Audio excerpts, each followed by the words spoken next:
अन अब्दुल्लाह इब्न मसऊद क़ाला क़त्ता लना रसूलुल्लाह सल्लल्लाहु अलैहि वसल्लम क़त्तन सुम्मा क़ाल हाज़ा सबीलुल्लाह सुम्मा क़त्ता ख़ुतूतन अन यमीनिही व अन शिमालिही क़ाल हाज़िही सुबुलुन अला कुल्लि सबीलिन मिनहा शैतान यदु इलैहि व क़रअ व इन्ना हाज़ा सिराती मुस्तक़ीमन फत्तबिऊह। हज़रत अब्दुल्लाह बिन मसूद रज़ियल्लाहु ताला अन्हु से रिवायत है,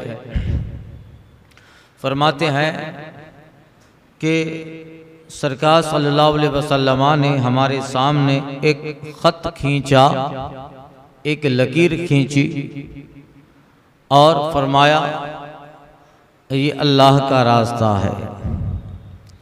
फिर उस ख़त, उस लकीर के दाएं और बाएं कुछ और लकीरें सरकार सल्लल्लाहु अलैहि वसल्लम ने बनाई और फरमाया ये वो रास्ते हैं कि जिसमें हर रास्ते पर शैतान बैठा है जो तुम्हें बुला रहा है। वक़रअ, और ये आयत करीमा हुज़ूर ने तिलावत फरमाई, इन हाज़ा सिराती मुस्तक़ीमन फत्तबिऊह, बेशक ये मेरा सीधा रास्ता है तो उसी की पैरवी करो। कितनी नफीस मिसाल और कैसी नफीस तालीम फरमाई सरकार सल्लल्लाहु अलैहि वसल्लम ने कि कुरान मजीद में जो सिरात मुस्तकीम है और कई एक जगह अल्लाह ताला ने सिरात मुस्तकीम सीधे रास्ते का जो जिक्र फरमाया है तो उसको आसानी से समझाने के लिए सरकार सल्लल्लाहु अलैहि वसल्लम ने सहाबा के दरमियान लकीर खींच डाली, सीधी लकीर का, ये हादा सबीलुल्लाह, ये अल्लाह का रास्ता है। फिर कुछ दाएं कुछ बाएं लकीरें खींची और कहा ये जो दाएं और बाएं लकीरें हैं ये सबीलुल शैतान, ये शैतान के रास्ते हैं और इन सब पे एक शैतान बैठकर तुम्हें सीधे रास्ते से दाएं और बाएं बुलाने की कोशिश करता है। फिर हुजूर ने यह आयत तिलावत फरमाई, इन्ना हादा सिराती मुस्तकीमन फत्तबिऊह, और सुनो रब फरमाता है ये मेरा सीधा रास्ता है तो उसी की इत्तिबा करो, उसी की पैरवी करो। तो जो सिरात मुस्तकीम है जन्नत का रास्ता, वो कौन सा? हदीस शरीफ में फरमाया, मा अना अली व सहाबी, सरकार कहते हैं जिस पर मैं और मेरे सहाबा हैं। मा अना अली असहाबी, वही सिरात मुस्तकीम है जिस पे सरकार और सरकार के सहाबा हैं, वो सिरात मुस्तकीम सीधा रास्ता है। बाकी दाएं बाएं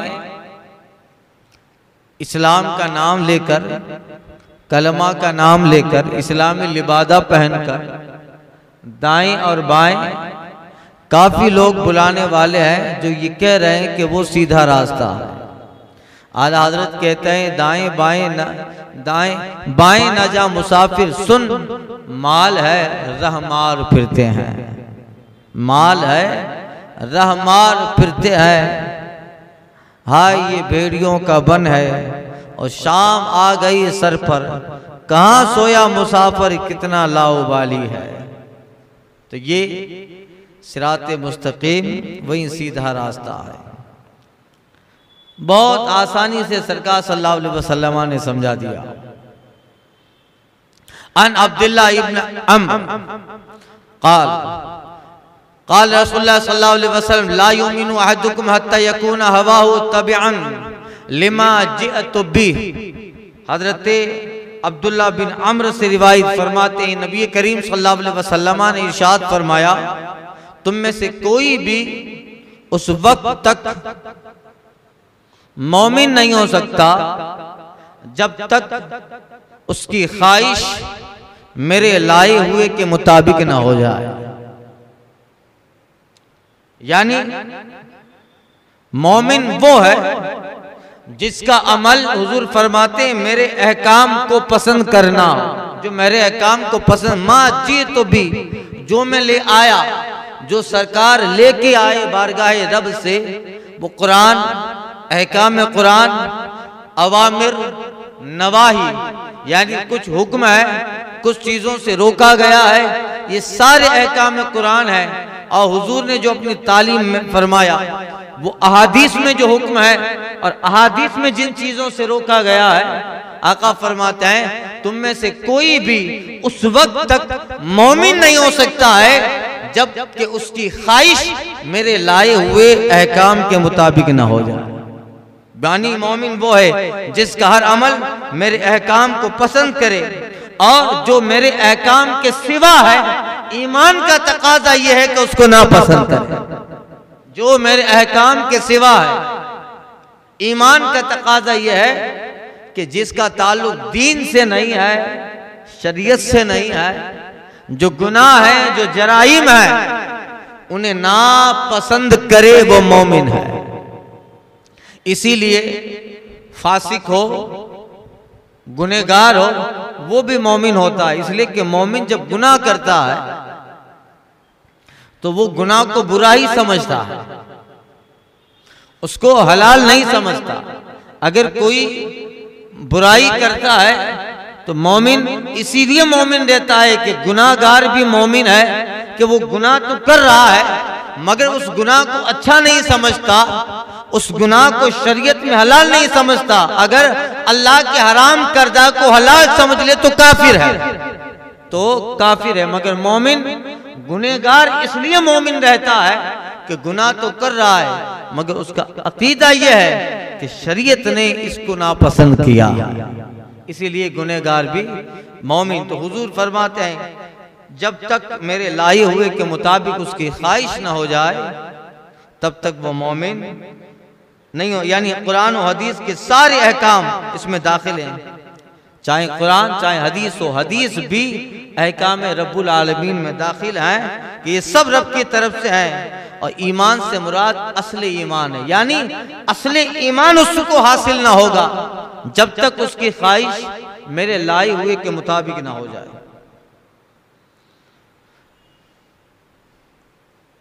अन बिलाल इब्न अल हारिस अल मज़नी क़ाला क़ाला रसूलुल्लाह सल्लल्लाहु अलैहि वसल्लम मन अहया सुन्नतन मिन सुन्नती क़द उमितत बादी फ़इन्न लहु मिन अज्रि मिस्ला उजूरि मिन अमल मन अमिल बिहा मिन गैर अन यनक़स मिन उजूरिहिम शैआ वन मन इब्तदअ बिही बिदअतन ज़लालतन ला यरदाहु अल्लाह व रसूलहु कान अलैहि मिनल इस्म मिस्ल आसामिन मन अमिल बिहा ला यनक़ुस ज़ालिका मिन औज़ारिहिम शैआ रवाहु तिरमिज़ी। हज़रत बिलाल बिन हारिस रज़ियल्लाहु ताला अन्हु से रिवायत है। हज़रत बिलाल बिन हारिस मज़नी कबीला है, मज़नी से हिजरी 5 में एक वफद सरकार सल्लल्लाहु अलैहि वसल्लम की बारगाह में हाजिर हुआ था और इस्लाम लाया। उसमें हजरत बिलाल बिन हारिस भी थे, इस्लाम लाए। 80 साल की उम्र पाकर हिजरी 60 में उन्होंने वफात पाई। मदीना तैयबा के करीब जन्नतुल बकी के अलावा एक दूसरी जगह है जो है, वहां पर आप दफन हुए। हजरत बिलाल बिन हारिस मज़नी वो रिवायत करते हैं, फरमाते हैं नबी करीम सल्लल्लाहु अलैहि वसल्लम ने फरमाया जो मेरी मुर्दा सुन्नत को जिंदा कर दे, मेरे तरीके को जिंदा कर दे, बाद इसके कि वो मेरी सुन्नत, वो मेरा तरीका मुर्दा हो गया, मेरी सुन्नत बाद कद उमितत बाद इसके कि वो मेरी सुन्नत मुर्दा हो गई। सुन्नत के मुर्दा होने से मुराद लोगों ने हुजूर के उस तरीके पे अमल करना छोड़ दिया। जैसे दाढ़ी ये अभी के दौर में यूं समझो कि मुर्दा सुन्नत है। जितने लोगों को रखना चाहिए उतने लोग नहीं रखते। सबके चेहरे पे दाढ़ी होनी चाहिए, ईमान का तकाजा ही है। या हुजूर का कोई ऐसा तरीका जो बिल्कुल असल से अवाम में, उर्फ में, माशरे में नापैद हो गया हो कि लोग उस पर अमल ही करना छोड़ दिया हो।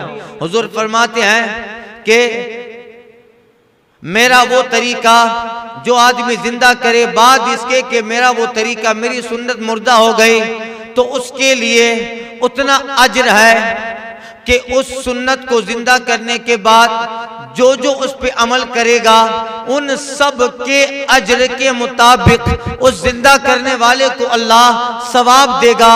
और जिन्होंने अमल किया है मिन उजूरिहिम, उनके अमल से कमी भी नहीं की जाएगी। एक आदमी ने सरकार का कोई तरीका जो सुन्नत था अवाम को बताया और लोग उस पे अमल करने लगे। हजारों लोग उस पे अमल करने लगे। अब हजारों लोग जब अमल करेंगे तो इन हजारों का सवाब उसको मिलेगा जिसने इस जगह इस सुन्नत को दोबारा जिंदा किया। और एक हदीस में आया है कि उस आदमी को अल्लाह 100 शहीदों का सवाब देगा। कितने? 100 शहीदों का सवाब, जिसने एक मुर्दा सुन्नत को जिंदा कर दिया।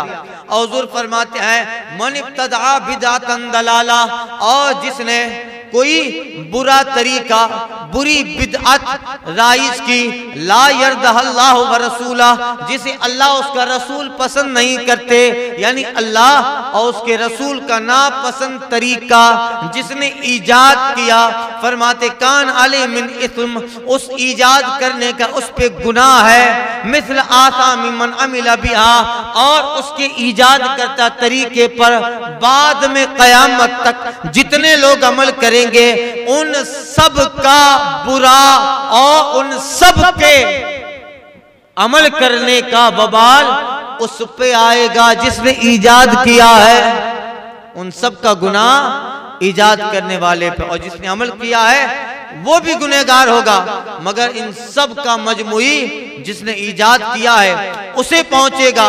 और मिन औज़ारिहिम शैआ, इन अमल करने वालों के गुनाह से कुछ कम भी ना होगा।